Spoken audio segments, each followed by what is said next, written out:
सत्य सौंदर्य शुभ्रता सौम्यता शक्ति सामर्थ्य कल्याण आदि गुणर एक मिश्रित प्रकार मो ओंकार। सेपटे कैलासरे नंदी चिंतित थांती जे माँ शक्ति केबे अवतार ग्रहण करिवे। नारद तांकु आसी कहन्ति जे से कार्य समाप्त हेछि। समस्ते प्रसन्न हुअन्ति। नारद प्रश्न करिबा समय रे शिव तांकु प्रतीक्षा करिबाकु कुहन्ति। मंगलंक माता धरित्री काशी रे पहुंची मंगल सहित शिव आराधना करिबाकु लागन्ति। गर्ग ऋषि पार्वतींक प्रतिभारे प्रसन्न हेई आशीर्वाद दियन्ति। भगवान शिव मंगलंक शिव भक्ति रे संतुष्ट हेई तांको ग्रहलोकरे स्थान दियन्ति। सेपटे किंतु हिमालय राज चिंतारे बुड़ी रहिछन्ति। पिताश्री कथा कौन पिताश्री? आपण श्रीमुखरे तो चिंतार रेखा उद्वेलित। पुत्र उपस्थित रे जदि पिता को चिंता करिया पड़े तेबे पुत्र निमंते अत्यंत दुखर कथा। कृपा करी निज चिंतार कारण कहतु। विशेष किछि नुह पुत्र मैनाक। संतान यौवन प्राप्त हेले तार भविष्यतर व्यवस्था करिबार चिंता आसिबा स्वाभाविक। आउ ए विचार बेले बेले चिंतार विषय हो जाए। किंतु पिताश्री आपण को मो विषय चिंता करिवार आवश्यकता कौन? आपण को ऊपर विधातार कृपा आउ मो ऊपर आपण को आशीर्वाद। मो भविष्य तो उज्जवल। पुत्र जेतबेले आशारे परिपूर्ण सेतबेले पितार विश्वास हो जाए जे पुत्रर भविष्य उज्जवल। आउ मैनाक तम सहित मोर आउ गोटे पुत्री भी रही, तम सान भौणी। हाँ पार्वती, आपण ता विषय चिंता करथिले? हाँ मु ता पई चिंता करुथली आ तम पई विचार। पार्वती बे बड़ हो गलानी, ता पई योग्य वर खोजिबाको हबो। आउ मो पई केउ अन्य सुण विचार करथिले पिताश्री? प्रजांक समर्थनर कथा। अर्थात तमे युवक हो गले मैनाक। कहती पुत्रर उच्चता जितेबाला पितार समान हो जाए तार दायित्व बढ़ी जाए। विशेषकर राजपुत्रर ए पर्वत प्रदेश रे राज्य शासन करी करी मु क्लांत हो गले। आ चाहूँगी जे यार राज्यभार एबे तमे संभाल। तमे युवराज, धर्म नीति परंपरा अनुसार एबे राज्य शासनर उत्तरदायित्व तुम उपर पुत्र। आपण निश्चिंत रुहतु पिताश्री। मु सर्वदा आपण मार्गदर्शन रे आपण आज्ञा एवं आदेशर पालन करी चलिबी। मोर तमठु यही आशा थिला पुत्र। विधाता तुमको शक्ति और सामर्थ्य प्रदान करंतु। एबे मु विदाय चाहूँगी पिताश्री।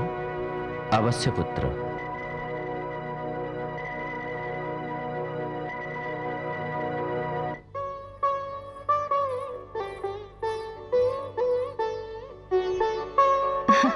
स्वामी आपण एकाकी कौन भाभी हसुचंती? महाराणी केतबेले आसिल? ये मोर प्रश्नर उत्तर नुह स्वामी। ए स्मितहास्य तो प्रसन्नतर स्मितहास्य महाराणी। मैनाकर कथा शुणी मन खुशी रे गदगद हो गला। आम पुत्र बहुत बुद्धिमान एवं आज्ञाकारी। पुत्र गुण रे आपण मुग्ध होउछंती। आ पुत्री विषय रे कौन चिंता करिसंती? तार शिक्षा पूर्ण हैला। एबे से कुमारी आ विदुषी होई गलानी। ता निमंते हमकु योग्य बर खोजिबा को हबो। महाराणी ता चिंता काहे की करूछ? तमे निजे तो कहला जे आम पुत्री विदुषी। तेणु एभଳି योग्य कन्या निमंते बर पक्ष निजे आम निकट को आसीबे। नारायण नारायण। हिमलाय राजा, आपण को ज्योतिष विद्या भी जणा अछि। आपण को स्वागत देवर्षि। मो प्रणाम स्वीकार करंतु देवर्षि। कल्याण भव। आसंतु देवर्षि। देवर्षि आपण कते ज्योतिष केमति कहले? ए गुण तो आपणकर। महाराज, भविष्यत बाणी तो आपण टिके पूर्वरु कले जे बरपक्ष माने निजे आपण को द्वार को आसीबे। बसंतु ଏହା କ'ଣ ସମ୍ଭବ? ଏହା କ'ଣ ସତ୍ୟ ହେଇପାରିବ? ମହାରାଜ, ଆପଣଙ୍କର ନିଜ ବାଣୀ ଉପରେ ସନ୍ଦେହ ହେଉଛି। ଆପଣ ତ କୌଣସି ନା କୌଣସି ବିଶ୍ୱାସର ଆଧାର ଉପରେ କିଛି କହିଥିବେ ନା? ପାର୍ବତୀର ବୁଦ୍ଧିମତା ଉପରେ ମୋର ବିଶ୍ୱାସ ଅଛି ଦେବର୍ଷି। ତାକୁ ନିଶ୍ଚୟ ସୁଯୋଗ୍ୟ ବର ମିଳିବ। ତଥାପି ମାତା ପିତାଙ୍କର ଚିନ୍ତା ଲାଗି ରହିଥାଏ। ଏବେ ଆପଣ ହିଁ ତାର ଭବିଷ୍ୟତ ବିଷୟରେ କୁହନ୍ତୁ। ଆପଣ ଦୁହେଁ ବୃଥା ଚିନ୍ତା କରୁଛନ୍ତି। ପାର୍ବତୀଙ୍କ ଭବିଷ୍ୟତ ଉଜ୍ଜଳ ହିଁ ଉଜ୍ଜଳ। ଯେ ପର୍ଯ୍ୟନ୍ତ ଯୋଗ୍ୟ ବର ନ ମିଳିଛି ସେ ପର୍ଯ୍ୟନ୍ତ ଚିନ୍ତା ତ ସ୍ୱାଭାବିକ ନା ଦେବର୍ଷି। ଏଭଳି ସେଇମାନେ କରିଥାନ୍ତି ଯେଉଁମାନଙ୍କର ବିଧାତାଙ୍କ ଲେଖନୀ ଉପରେ ବିଶ୍ୱାସ ନଥାଏ। କନ୍ୟା ଭାଗ୍ୟର ଲେଖନୀ ତ ତା ଜନ୍ମ ପୂର୍ବରୁ ହିଁ ହୋଇଯାଇଥାଏ। ଆପଣ ଦୁହେଁ ସତ୍ୟ ମାନି ନିଅନ୍ତୁ ଯେ ଆପଣଙ୍କ ପୁତ୍ରୀ ପାର୍ବତୀ ଭାଗ୍ୟଶାଳୀ କନ୍ୟା।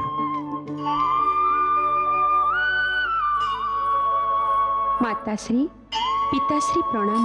ସଦା ସଦା ସୁଖୀ ସୁଖୀ ଭବ ଭବ ପୁତ୍ରୀ। ପୁତ୍ରୀ। ପ୍ରଣାମ ଦେବଶ୍ରୀ। ଦେବର୍ଷି, ଆପଣ ପାର୍ବତୀକୁ ଆଶୀର୍ବାଦ ଦେଲେନି?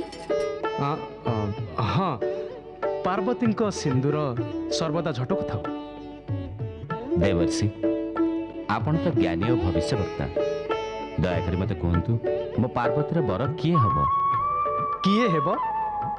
ଇଏ ପ୍ରଶ୍ନ ତ ପିଲାଳିଆମି, ଯାହାର ଉତ୍ତର ଦେବା ସମ୍ଭବ ନୁହେଁ।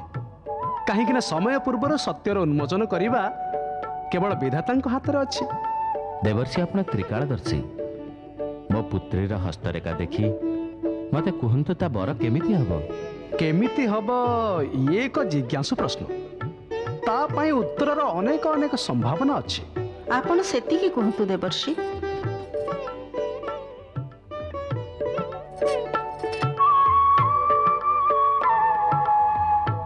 ସବୁ କଥା ତ କହିବାକୁ ଯୁଗ ବିତିଯିବ ମହାରାଣୀ। ଯୁଗ ବିତିଯିବ? ବରର ଅସଂଖ୍ୟ ତ୍ରୁଟି ଅଛି, କେଉଁ ଯାଏ ଗଣନା କରିବି? ଏବେ ପ୍ରଶ୍ନ ଏଇଆ ଯେ ବର କେମିତି ହବ? ଦେବର୍ଷି, କିଛି ତ କଥା କୁହନ୍ତୁ, ଆମେ ସେତିକିରେ ସନ୍ତୁଷ୍ଟ ହେଇଯିବୁ। ତେବେ ଶୁଣନ୍ତୁ ହିମାଳୟ ରାଜ, ବରର ସର୍ବପ୍ରଥମ ଗୁଣ ହେଉଛି ଯେ ସେ ପରମ ସନ୍ତୋଷୀ ହେବେ। ତାଙ୍କର କୌଣସି ବି ସୁଖ ସମ୍ପତ୍ତି ଆଉ ବସ୍ତୁ ପ୍ରତି କୌଣସି ବି ଆଗ୍ରହ କିମ୍ବା ଆକର୍ଷଣ ନଥିବ। ଇଏ ତ ସାଧାରଣ ଗୁଣ ଦେବର୍ଷି। ନାରାୟଣ ନାରାୟଣ, ୟାକୁ ଆପଣ ସାଧାରଣ ଗୁଣ କହୁଛନ୍ତି? ଇଏ ସର୍ବଶ୍ରେଷ୍ଠ ଏବଂ ଅସାଧାରଣ ଗୁଣ। କଳି ଯୁଗରେ ଏ ଗୋଟିଏ ଗୁଣ ସମସ୍ତ ଗୁଣଠୁ ଶ୍ରେଷ୍ଠ ହେବ। ସେତେବେଳେ କନ୍ୟାର ମାତା ପିତା ଏଭଳି ବର ଅନ୍ୱେଷଣରେ ରହିବେ ଯିଏ ପରମ ସନ୍ତୋଷୀ ହେବେ। ଆଗକୁ କୁହନ୍ତୁ ଦେବର୍ଷି। ପାର୍ବତୀଙ୍କର ହେବାକୁ ଥିବା ପତି ସମଗ୍ର ଜଗତର ପୂଜ୍ୟ ଏବଂ ସମସ୍ତ ଶକ୍ତି ଏବଂ ଦିବ୍ୟ ଶକ୍ତିରେ ପରିପୂର୍ଣ୍ଣ ହେବେ। ସେ କ'ଣ ଦେବତା? ହୋଇପାରନ୍ତି, କାହିଁକି ନା ଟିକେ ପ୍ରଶଂସାରେ ପ୍ରସନ୍ନ ହୋଇଯିବେ। ଅର୍ଥାତ୍ ପ୍ରଶଂସା ପ୍ରିୟ ହେବ। ହିମାଳୟ ରାଜ, ପ୍ରଶଂସା ତ ତାର ହୋଇଥାଏ ଯେ ତାର ଯୋଗ୍ୟ ହୋଇଥାଏ। ଠିକ୍ କହିଲେ ଆପଣ। ଆଉ ନାରାୟଣ ନାରାୟଣ, ମୁଁ କହିଥିଲି ନା, ତାଙ୍କ ଗୁଣର ଗଣନା କରୁ କରୁ ଯୁଗ ବିତିଯିବ। ଏପର୍ଯ୍ୟନ୍ତ ମୁଁ ଯେତିକି ଗୁଣ କହିଲି, କ'ଣ ସନ୍ତୋଷ ମିଳିଲାନି? ଏତିକି କ'ଣ ଯଥେଷ୍ଟ ନୁହଁ? ବର ବିଷୟରେ ଜିଜ୍ଞାସା ତ ଥାଏ ନା ଦେବର୍ଷି? ହିମାଳୟ ରାଜ, ବରର ସନ୍ତୁଷ୍ଟତା ସମସ୍ତ ଗୁଣର ପରିପୂର୍ଣ୍ଣ ଆଉ ସଂସାରରେ ସମସ୍ତଙ୍କର ପୂଜ୍ୟ ହେବା, ଏତିକି କ'ଣ ପର୍ଯ୍ୟାପ୍ତ ନୁହେଁ? ପର୍ଯ୍ୟାପ୍ତ ଦେବର୍ଷି। ନା ନା, ପର୍ଯ୍ୟାପ୍ତ ନୁହଁ। ବାକି ଗୁଣର ବିଚାର ଏବଂ ଗଣନା ଆଗାମୀ ଭେଟରେ ହେବ। ନାରଦ ଏବେ ବିଦାୟ ନେଉଛି। ନାରାୟଣ ନାରାୟଣ। ସ୍ୱାମୀ, ଆପଣ ଶୁଣିଲେ, ଆମ ପୁତ୍ରୀ ପାର୍ବତୀ ଭାଗ୍ୟଶାଳୀ। ତାକୁ ଏମିତି ସୁଯୋଗ୍ୟ ବର ପ୍ରାପ୍ତି ହେବ। ଆମ ପୁତ୍ରୀ ବି ତ ଗୁଣରେ ପରିପୂର୍ଣ୍ଣ ମହାରାଣୀ। ଏଭଳି କୁଦୃଷ୍ଟି ମୋ ପୁତ୍ରୀଠାରେ ଲଗାନ୍ତୁନି। ବିଧାତା ତାକୁ ରକ୍ଷା କରନ୍ତୁ।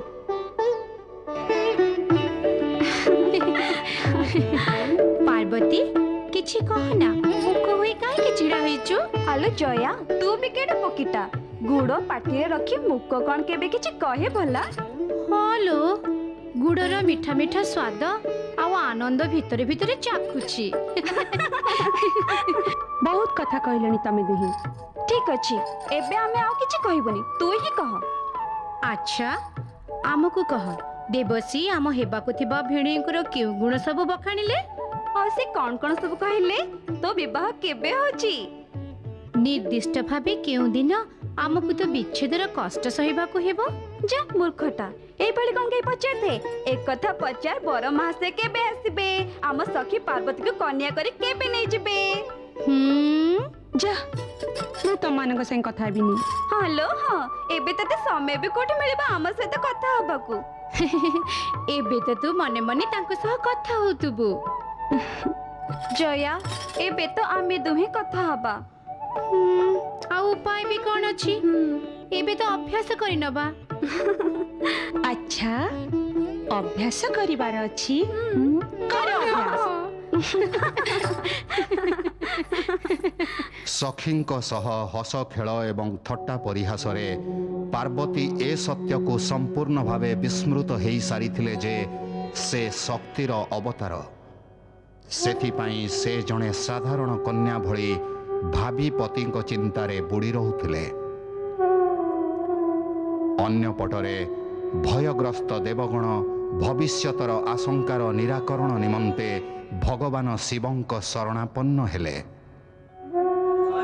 ଆଉ ଶିବଗଣ ନିଜ ସ୍ୱାମୀଙ୍କ ପୂଜା ଅର୍ଚ୍ଚନା କରୁଥିଲେ। ନାରାୟଣ ନାରାୟଣ ନାରାୟଣ ଶ୍ରୀନାରାୟଣ ନାରାୟଣ ନାରାୟଣ।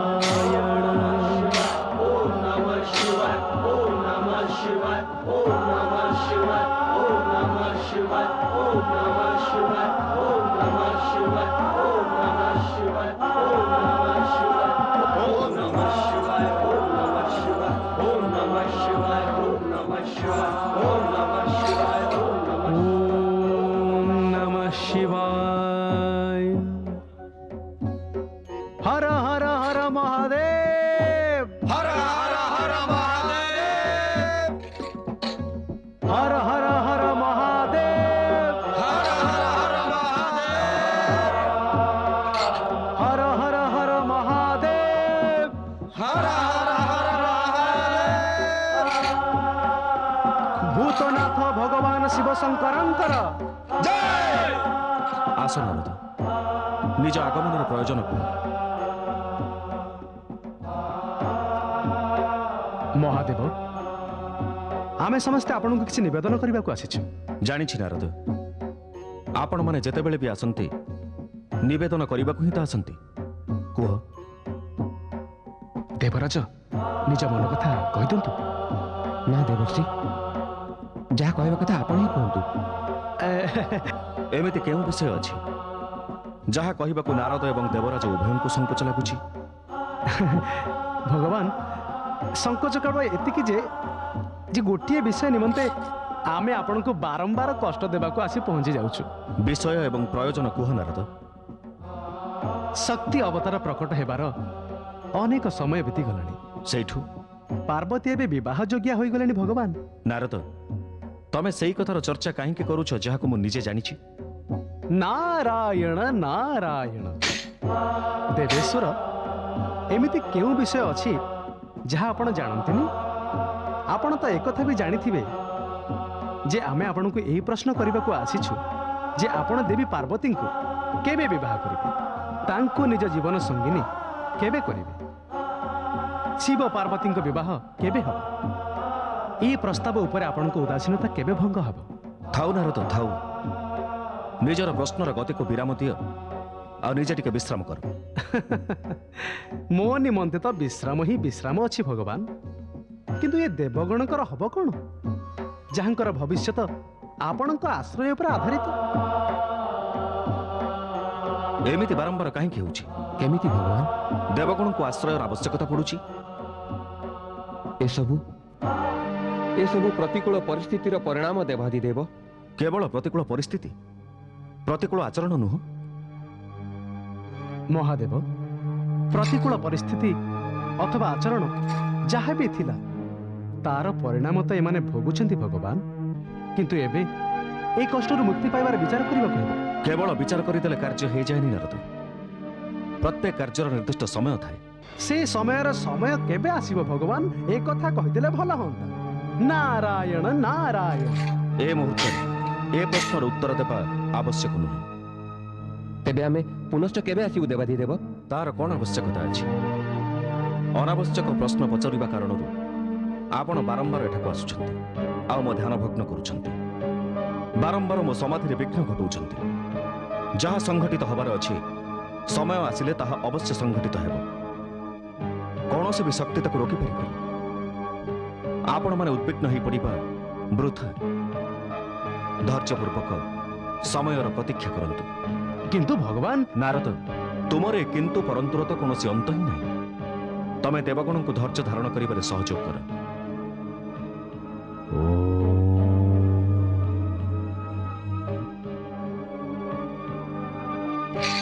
ଦେବର୍ଷି ନନ୍ଦୀ ସମୟର ପ୍ରତୀକ୍ଷା କର। କିନ୍ତୁ ଦେବର୍ଷି ଦେବରାଜ ଶିବାଜ୍ଞା ମାନି ନେଇ ଧୈର୍ଯ୍ୟ ଧର। ନାରାୟଣ ନାରାୟଣ।